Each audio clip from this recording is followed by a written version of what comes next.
Hello friends, അസ്സാം വലൈക്കും. അപ്പോൾ പുതിയൊരു വീഡിയോയിലേക്ക് എല്ലാവർക്കും സ്വാഗതം. അപ്പോൾ കുറേ കാലമായില്ലേ നമ്മൾ വീഡിയോസും കാര്യങ്ങളൊക്കെ ചെയ്തിട്ടും കണ്ടിട്ടും തന്നെ. അപ്പോൾ ഇന്ന് കുറച്ച് വെറൈറ്റി ആയിട്ടുള്ള വീഡിയോസ് ആക്കാമല്ലോ എന്ന് വിചാരിച്ചങ്ങാണ്ട് വീഡിയോ എടുത്തതാണ് കേട്ടോ. ഇതിൽ 3 ദിവസത്തെ വീഡിയോസുകൾ ഉൾക്കൊള്ളിച്ചാണ് കേട്ടോ വീഡിയോ എടുത്തിരിക്കുന്നത്. അപ്പോൾ നമ്മൾ രാവിലെ തന്നെ ഓരോ പരിപാടികളിലാണ്. ചോറ് തീമടണം, കൂട്ടാൻ ഉണ്ടാക്കണം, ചായയും കടി ഉണ്ടാക്കണം, അതിൻ്റെ ഇടയിൽ അലക്കാനുള്ളത് റെഡിയാക്കണം, കുട്ടീനെ നോക്കണം, എല്ലാ തിരക്കും കൂടിയായിട്ട് വീഡിയോസും കാര്യങ്ങളൊന്നും ചെയ്യാൻ കഴിഞ്ഞിട്ടില്ല. അപ്പോൾ ഇന്ന് കുറച്ച് ഭാഗങ്ങളൊക്കെ എടുത്ത് വെച്ച വീഡിയോസുകൾ എടുത്തുകൊണ്ടൊന്ന് എഡിറ്റ് ചെയ്തും കണ്ടിട്ടതാണ് കേട്ടോ.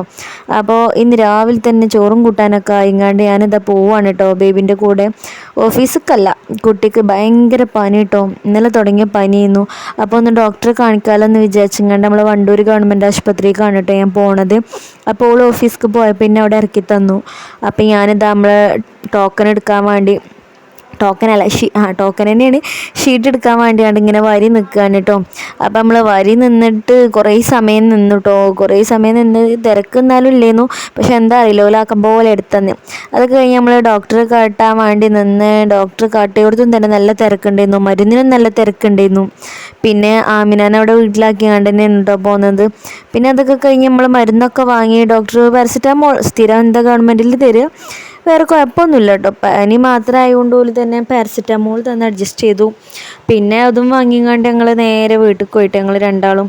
അപ്പോൾ ഞാൻ അവിടുന്ന് ഹോസ്പിറ്റലിൽ നിന്ന് ഇറങ്ങിയപ്പോൾ തന്നെ ഇക്ക പറഞ്ഞതിനോട് ബസ്സിന് പോകേണ്ട, ഓട്ടോറിക്ഷയ്ക്ക് പോയിക്കോ പറഞ്ഞു. അപ്പം ഞാൻ ഏതായാലും 100 രൂപ വേണ്ടേ ഓട്ടോറിക്ഷയ്ക്ക്. അപ്പോൾ ഞാൻ പറഞ്ഞു ബസ്സിന് പോയിക്കോളാം എന്ന് പറഞ്ഞുകൊണ്ട് അങ്ങനെ അവിടെ നിന്നപ്പോൾ എന്തായിട്ട് എനിക്കൊരു ഓട്ടോറിക്ഷ കിട്ടി. അങ്ങനെ ഞാൻ അവിടുന്ന് നേരിട്ട് ഓട്ടോറിക്ഷക്കാണ് കേട്ടോ പോകുന്നത്. നമുക്ക് മടക്ക വണ്ടി ഉണ്ടാവുമല്ലോ, ഇപ്പോൾ അങ്ങോട്ട് വിളിച്ചുകൊണ്ട് അങ്ങനെ പോരുന്നത്. അങ്ങനെ അത് കിട്ടിയിട്ട് ഞാൻ അതിന് പോകുന്നു കേട്ടോ ഓട്ടോറിക്ഷക്ക്. അങ്ങനെ ഓട്ടോറിക്ഷക്കൊക്കെ വന്ന് പെരിയിൽ വന്നേക്ക് ഞാൻ കുറച്ച് ചോറൊക്കെ വേവിച്ചിട്ടോ. കുറേ പാത്രങ്ങൾ മോറാണ്ടായിരുന്നു രാവിലത്തെ കുറേ പാത്രങ്ങളും കാര്യങ്ങളൊക്കെ മോറാനും സെറ്റാക്കാനൊക്കെ ഉണ്ടായിരുന്നു അടുക്കള. ഒന്നും കഴിയാതെയിരുന്നു കേട്ടോ ഞാൻ പോയിരുന്നത്. ചോറും കൂട്ടാനൊക്കെ ആക്കി വെച്ചിരുന്നു, അല്ലാതെ പാത്രം മോറിലൊന്നും കഴിച്ചിട്ടില്ലായിരുന്നു കേട്ടോ, ചായ കുടിച്ചതൊന്നും. അപ്പോൾ 8 മണി 9 8:45 കറക്റ്റ് ആയപ്പോൾ ഞാൻ വീട്ടിൽ നിന്ന് ഇറങ്ങിയിരുന്നു കേട്ടോ. അങ്ങനെ ഞാനിതാ ബാക്കി പാത്രങ്ങളും കാര്യങ്ങളൊക്കെ മോറാണ്ടായിരുന്നു. അതൊക്കെ മോറി അതിൻ്റെ ഇടയിൽ കുട്ടീനൊന്ന് വന്ന് നോക്കണം. കുട്ടി അവിടെ ഉറങ്ങാൻ വേണ്ടിയാണ്ട് ഓനവിടെ ഉറങ്ങിയിരുന്നു. അപ്പം ഞാൻ ബെഡിലായിരുന്നു കിടത്തിയിരുന്നത്. അപ്പം ഇടയ്ക്ക് ഓനൊന്ന് വന്ന് നോക്കണം. അപ്പോൾ അല്ലാന്നുണ്ടെങ്കിലും അത് താഴെ ഉണ്ടാവും കേട്ടോ. ഇതാണ് കേട്ടോ നമ്മൾ അടുക്കളൻ്റെ ഇപ്പോഴത്തെ അവസ്ഥ ഇതാണ് കേട്ടോ. കുറേ പരിപാടികളും കാര്യങ്ങളും ഉണ്ട്. മീൻ പിന്നെ ഞാൻ നന്നാക്കിയൊക്കെ റെഡിയാക്കി വെച്ച് പൊരിച്ചിരുന്നു. പക്ഷേ പൊരിച്ചത് എനിക്ക് തോന്നിയൊന്നും ശരിക്ക് മുരിഞ്ഞിട്ടില്ല എന്ന്. അപ്പോൾ പിന്നെ ഒന്നും കൂടിയും പൊരിച്ചാൻ വേണ്ടിയാണ്ട് ഒന്നും കൂടിയും വെച്ചതാണ് കേട്ടോ. അങ്ങനെ അത് കഴിഞ്ഞു. അത് പിറ്റേന്നത്തെ ദിവസത്തെ വ്ളോഗാണ്. പിറ്റേന്ന് പറഞ്ഞാൽ കുറച്ച് ദിവസം കഴിഞ്ഞിരിക്കണം കേട്ടോ. അപ്പോൾ നമ്മളെ വീടിൻ്റെ ചുറ്റോറുള്ള മരങ്ങളൊക്കെ മുറിക്കുകയാണ് കേട്ടോ. പുളിമരം, പിന്നെന്താ മഹാഗണികൾ തന്നെയാണ് കേട്ടോ. മഹാഗണിയും പേരയ്ക്കും പുളിമരങ്ങളും അങ്ങനെയുള്ള മരങ്ങളൊക്കെ മുറിച്ചാണ് കേട്ടോ. കാരണം വേറെ ഒന്നുമല്ല, നമ്മൾ അയലോക്കക്കാർക്ക് ബുദ്ധിമുട്ടാണ് എന്ന് പറഞ്ഞുകൊണ്ട് നമ്മളെ അമ്മമാരൊക്കെ പറഞ്ഞ് അത് മുറിച്ചേതായാലും ഓരോ വീടുമ്മക്കൊക്കെ വരുന്നതിൻ്റെ മുന്നേ മുറിക്കണം എന്ന് പറഞ്ഞങ്ങാണ്ട് അങ്ങനെ മുറിച്ചാണ് കേട്ടോ. കാരണം വേറൊന്നല്ല, മരം നീണ്ടു പോയിട്ട് നേരെ ഇനിയിപ്പോൾ ഇങ്ങനെ മഴക്കാലം അല്ലേ, അപ്പോൾ കാറ്റും മഴയും വന്നു കഴിഞ്ഞാൽ എന്തായാലും മരം ഇതാവും. അപ്പോൾ പിന്നെ എന്തായാലും മുറിക്കന്നെ നല്ലത് പറഞ്ഞുകൊണ്ട് അങ്ങനെ മുറിച്ചതാണ്. പിന്നെ ഞാൻ അതിൻ്റെ അടിയിൽ പുളിമരം കാട്ടിക്കണം കേട്ടോ. പുളിമരം കാട്ടിക്കണമെന്നല്ല, പുളി ഞാൻ കാണിച്ചു തന്നിക്കണേ. പുളി കാണിച്ചത് വേറൊന്നുമല്ല, നമ്മളെ പുളിമരം മുറിച്ചപ്പോൾ പുളി കിട്ടിയതാണ് കേട്ടോ. ഇത് അതിൻ്റെ പിറ്റേന്നത്തെ വീഡിയോ ആണ്.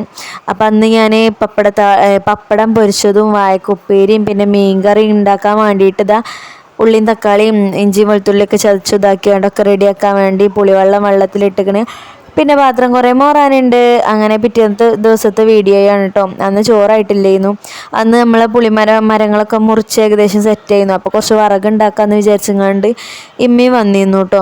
അപ്പോൾ അമ്മ കൊമ്പും ചുള്ളിയൊക്കെ ഇങ്ങനെ കടിഞ്ഞിട്ടു. ഞാനത് കൊണ്ടുപോയി വെക്കുന്നു കേട്ടോ. അപ്പോൾ സംഭവം വേറെ രസമുണ്ടായി. ഞങ്ങൾ വിറകും തട്ടിയൊക്കെ സെറ്റാക്കിങ്ങാണ്ടൊക്കെ ഉണ്ടാക്കിയിനി കേട്ടോ. അപ്പോൾ മരം കൊണ്ടുപോയിട്ടില്ലായിരുന്നു. അപ്പോൾ മരം മുറിക്കാർക്ക് മരം കൊണ്ടുപോകാൻ വേണ്ടിങ്ങാണ്ട് പോണ വഴിയിലാണ് ഞങ്ങൾ വിറകും തട്ടി ഉണ്ടാക്കിയത്. വിറകും തട്ടി ഉണ്ടാക്കിയപ്പോൾ ഓലെന്ത് കാട്ടി, വിറകും തട്ടി പൊളിച്ചണം പറഞ്ഞു. ഞങ്ങൾ പറഞ്ഞു നിങ്ങൾ പൊളിച്ചോളിയും പറഞ്ഞു. അങ്ങനെ ഓലത് പൊളിച്ചു. അതാണ് ഏറ്റവും വലിയ സങ്കടം എന്ന് പറഞ്ഞാൽ രാവിലെ വന്ന് വിറകൊക്കെ ഉണ്ടാക്കി കുറച്ച് വിറക് ഇതായി കൂട്ടിയിട്ട് ആ വിറക് മാത്രമേ ഉള്ളൂ കേട്ടോ ആയിട്ട്. അപ്പോൾ അമ്മ പറഞ്ഞ വിറകും തട്ടി ഉണ്ടാക്കുക നമുക്ക് പറഞ്ഞാണ്ട് ഞങ്ങൾ വിറക് മേലെയാണ് കേട്ടോ വെക്കൽ, വാർപ്പിൻ്റെ മേലെയാണ് വിറക് വെക്കൽ. കാരണം നിലത്ത് ഇവിടെ മുറ്റത്ത് ഏത് സൈഡിൽ വെച്ചാലും വിറക് തട്ടി നമുക്ക് ചെതൽ കയറും. അപ്പോൾ പിന്നെ ഇതിലാണ് നല്ല മേലെയാണ് പറഞ്ഞാണ്ട് ഞങ്ങൾ വിറക് വാങ്ങിക്കഴിഞ്ഞാൽ മേലേക്ക് കൊണ്ടുപോയി തട്ടി വെക്കലാണ് കേട്ടോ, തട്ടിയമ്മൽ അട്ടി വെക്കലാണ്. അപ്പം പറഞ്ഞാൽ നമുക്ക് പുറത്ത് ഇതാക്കാറുണ്ട്, കല്ലൊക്കെ കൊണ്ടുവന്ന് ഷീറ്റും ഇതൊക്കെ വിരിച്ചൊക്കെ റെഡിയാക്കി തട്ടി കെട്ടി മുക്കാലായിട്ടില്ലായിരുന്നു, പകുതി ആയപ്പോൾ തന്നെ ഓല് പറഞ്ഞു വണ്ടി കൊണ്ടുപോകാൻ കഴിയൂല എന്ന് പറഞ്ഞ പോലെ അന്ന് തന്നെ വന്നും ചെയ്തു കേട്ടോ. മരം മുറിച്ച് അതിന് പിറ്റേന്ന് ഞങ്ങൾ വിറകുണ്ടാക്കി അന്ന് തന്നെ വന്നു കേട്ടോ ഓല്. അപ്പോൾ തട്ടി പൊളിച്ചിടം പറഞ്ഞാണ്ട് ഓല് പൊളിച്ചങ്ങാണ്ട് എന്തായാലും കൊണ്ടുപോയി. അന്ന് തന്നെ ഞാൻ സ്കൂൾ ഏതായാലും തുറക്കാൻ നിൽക്കല്ലേ, വീട്ടിൽ പോയി 2 ദിവസം നിന്ന് വരല്ല വിചാരിച്ചങ്ങാണ്ട് ഉള്ള വിറക് ഇനി അവിടെ നിൽക്കട്ടെ അല്ല, അപ്പോൾ അത് നോക്കി നിന്നിട്ട് കാര്യമില്ല വിചാരിച്ചങ്ങാണ്ട് ഞാൻ കുടിക്ക് പോകുന്നു കേട്ടോ. അന്ന് ഇത് അമ്മാൻ്റെയും കുഞ്ഞാവിൻ്റെയും ഒപ്പാണ് കേട്ടോ കുടിക്ക് പോകുന്നത്. അപ്പോൾ ഇമ്മാൻ്റെയും കുഞ്ഞാവിൻ്റെയും ഓല് കൊണ്ടുപോകാൻ വന്നിരുന്നു കേട്ടോ. കൊണ്ടുപോകാനല്ല വിറകുണ്ടാക്കാനും പിന്നെ എനിക്ക് ഓലപ്പം പോരാലോ എന്ന് വിചാരിച്ചങ്ങാണ്ട് ഓലപ്പം ഞങ്ങൾ പോകുന്നു. അങ്ങനെ ഞങ്ങൾ ചെറുകോട്ട് കോട്ടർഷൊക്കെ പോകുന്നു. അവിടുന്ന് പിന്നെ ബസ്സിനാണ് കേട്ടോ പോകുന്നത്. ബസ്സിൽ നല്ല തിരക്കുണ്ടായിരുന്നു. പിന്നെ ഒരു സമാധാനം പറഞ്ഞാൽ ഞങ്ങൾ ചെന്നേക്കാൻ ഞങ്ങൾക്ക് ബസ് കിട്ടി. അവിടുന്ന് പിന്നെ നേരിട്ട് നിലമ്പൂർക്കാണ് കേട്ടോ. വൈകുന്നേരമായില്ലേ, 4 മണി സമയമൊക്കെ ആയപ്പോൾ ഞങ്ങൾക്ക് നിലമ്പൂർക്കാണ് കേട്ടോ ബസ് കിട്ടിയത്. അപ്പോൾ ഞങ്ങൾ നിലമ്പൂർക്ക് വന്ന് നിന്നപ്പോൾ തന്നെ നമുക്ക് നമ്മളെ മദീന കിട്ടീനി കേട്ടോ. അങ്ങനെയൊക്കെയാണ് അപ്പം നമ്മളെ വെക്കേഷൻ്റെ കാര്യങ്ങളും. കൂടിയിലും തന്നെ ഞാൻ ഈ മാസം സ്കൂൾ തുറക്കണതിന് മുന്നേ ഏതായാലും വന്ന് നിൽക്കണം എന്ന് വിചാരിച്ച് നിൽക്കുന്നു കേട്ടോ. അതിൻ്റെ ഇടയിലാണ് നമ്മളമ്മ അങ്ങോട്ട് വന്നത്. അപ്പോൾ പിന്നെ എന്നാൽ ഓലെ കൂടെ പോരാലോ, എന്നാൽ പിന്നെ തിരിച്ചിക്കാൻ്റെ ഒപ്പം പോരും ചെയ്യാമല്ലോ എന്ന് വിചാരിച്ചിട്ടോ. അങ്ങനെ നമ്മൾ ഏതായാലും വീട്ടിലേക്ക് പോരുകയാണ്. ഇനിയുള്ള വീഡിയോസുകളും കാര്യങ്ങളൊക്കെ ഞാൻ വല്ലപ്പോയൊക്കെ ഇടാൻ ശ്രമിക്കാം. അപ്പോൾ പിന്നെന്താ, ഇത്രയൊക്കെ തന്നെ ഉള്ളൂ കേട്ടോ നമ്മളെ വിശേഷങ്ങളും കാര്യങ്ങളൊക്കെ. അപ്പോൾ എന്തായാലും നിങ്ങൾ കമൻറ്റ് ചെയ്യുക, ഇഷ്ടമായാലും ലൈക്ക് അടിക്കുക, ഷെയർ ചെയ്യുക, സബ്സ്ക്രൈബ് ചെയ്യാതെ കാണുന്നവരുണ്ടെങ്കിൽ ഒന്ന് സബ്സ്ക്രൈബ് ചെയ്തിട്ട് ആ ലൈക്കും കൂടി ഒന്ന് അടിച്ചിട്ട് ഷെയറും കൂടി ഒന്ന് ചെയ്യണം കേട്ടോ. അപ്പോൾ ഇത് നമ്മളെ എടക്കരങ്ങാടി, നമ്മളെ സ്വന്തം എടക്കരങ്ങാടിയാണ് ഇത്, നമ്മളെ സ്വന്തം മദീന ബസ്സാണ് കേട്ടോ. അപ്പോൾ ശരി എന്നാൽ, അസ്സലാമു അലൈക്കും.